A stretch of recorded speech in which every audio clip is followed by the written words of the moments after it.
Welcome back to JW World News. And do we ever have some interesting news to share with you today? Now, for a lot of you that perhaps don't know all the different websites, there's a lot of different websites out there helping the audience, us, to know what's going on in the Jehovah's Witness religion. So here's a website. It's called jwchildabuse.org. And it's put together by a bunch of ex-Jehovah's Witnesses that are helping to keep the world up on what's happening within the Jehovah's Witness religion. So here's what's happening, and this is fairly new news. Jehovah's Witnesses post-mandatory reporting training instructions, existing policies unchanged.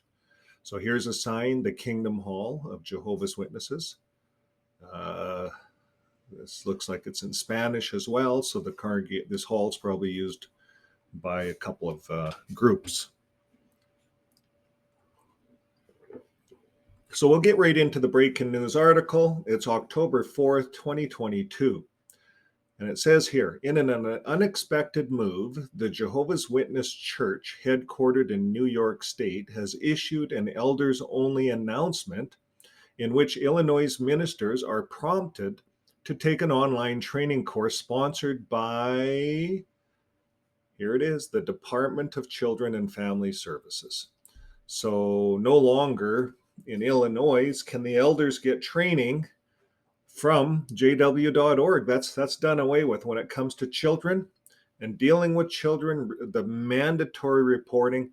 Finally, it's starting to happen. So here it is. Is it a pilot test, Illinois? Or is this going to spread? I think it's fabulous because now the elders are tied to family services. They have to report. The elders are having to follow some rules.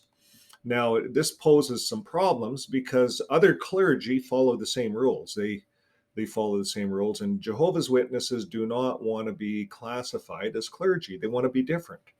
So let's read on. This article kind of covers off on it. I thought whoever did it, give you a thumbs up. Very good job.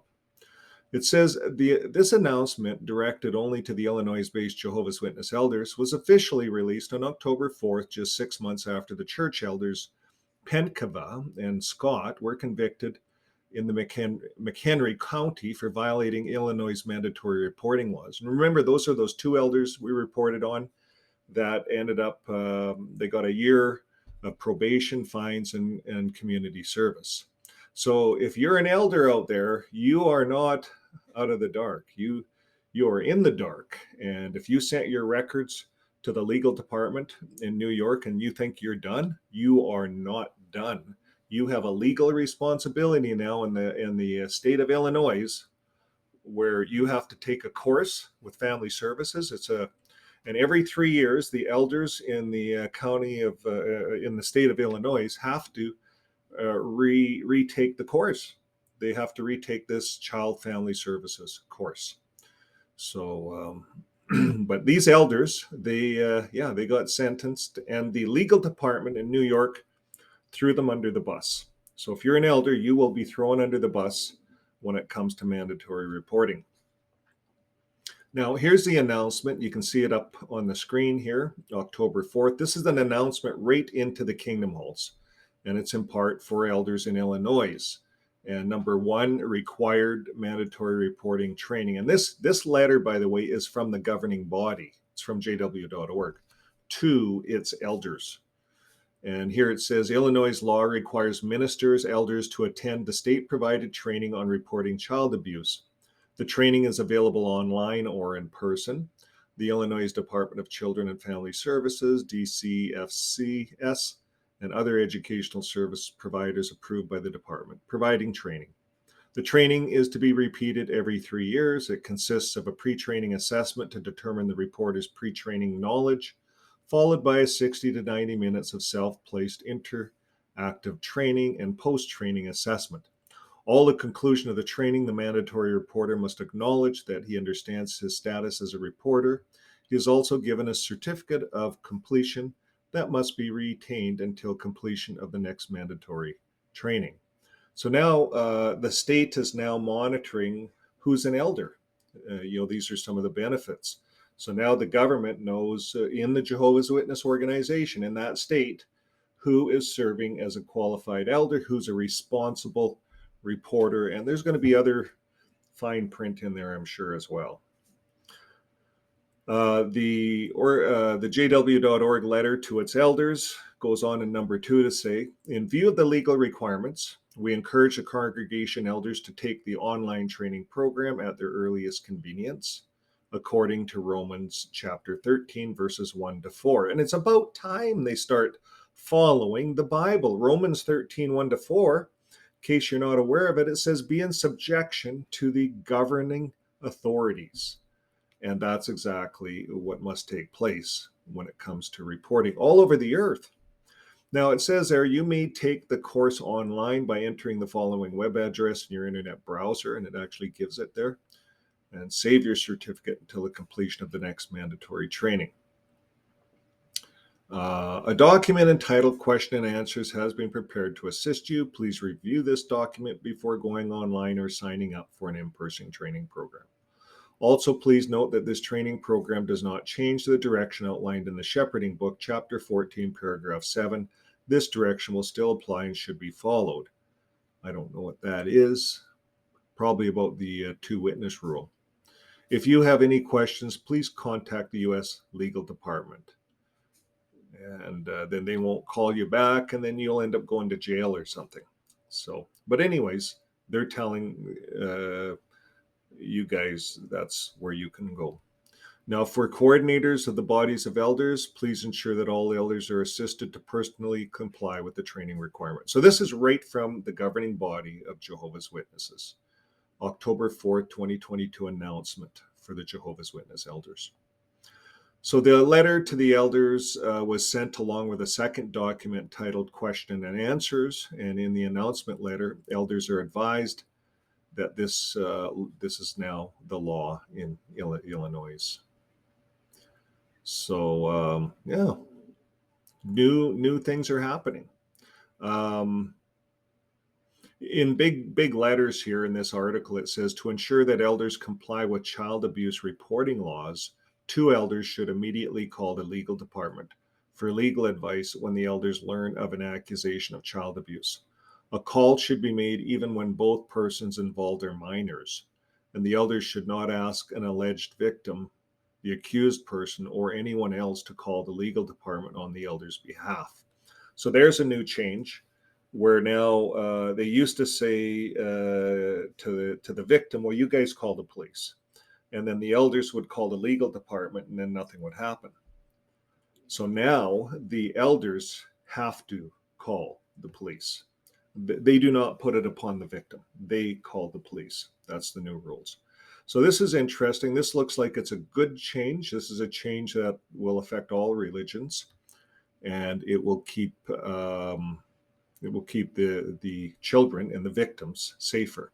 So it goes on to show the question and answer. I'm not going to go over all of this, but I am going to post this jwchildabuse.org in the description below, so all of you online viewers can go in and take a look at this site. There's some very interesting information, and they do a really good job in keeping us up to date on what's happening on the inside of Jehovah's Witnesses.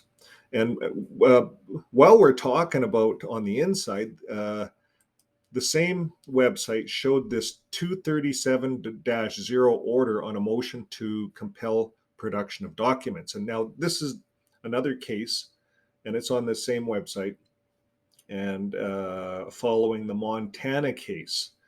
Now, the Jehovah's Witnesses went to great extents, and if you read this motion to compel the production of documents, they tried to hide the documents every time they turned the corner.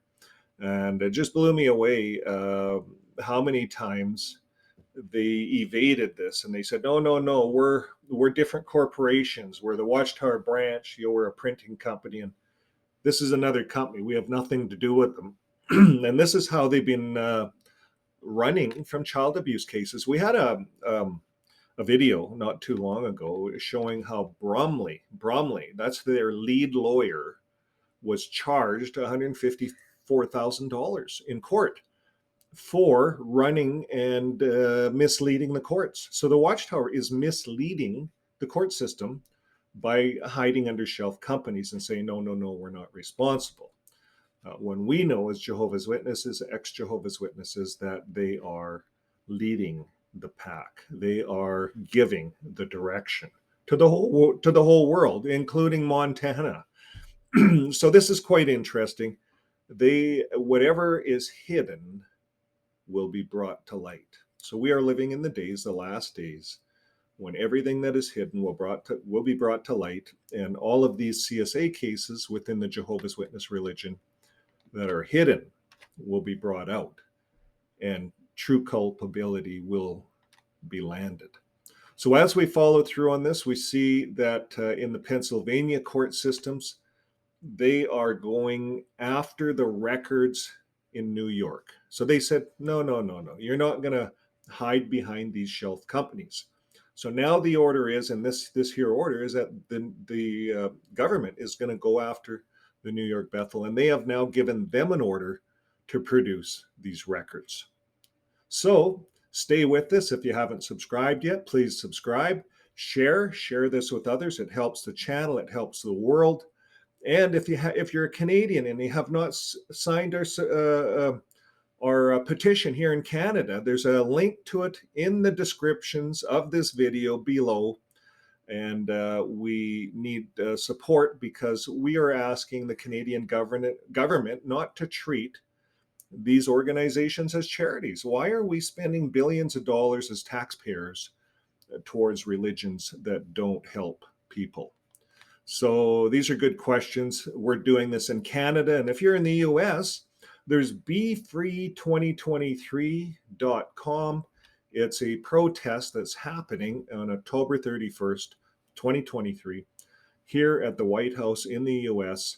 And again, all of the ex-Jehovah's Witnesses and the world are tired of all of this cover-up, all of this sexual cover-up by religions in general, and the shunning and the discrimination and the no blood policy and all of these man-made policies. These are man-made policies from a printing company who now claims, no, it's not us, it's all the elders. And they're throwing you elders under the bus. So this has to stop, and we are protesting, and the government is doing the work. We're just a voice. The government needs us to say this is what's happening on the inside, because the Jehovah's Witness organization is telling too many lies, too many false stories. So that's why our voice is so important. So join us for all of the fun that's coming up, the excitement to see that this organization is now being brought to light. So thanks again, and we'll see you next time on JW World News. Bye for now.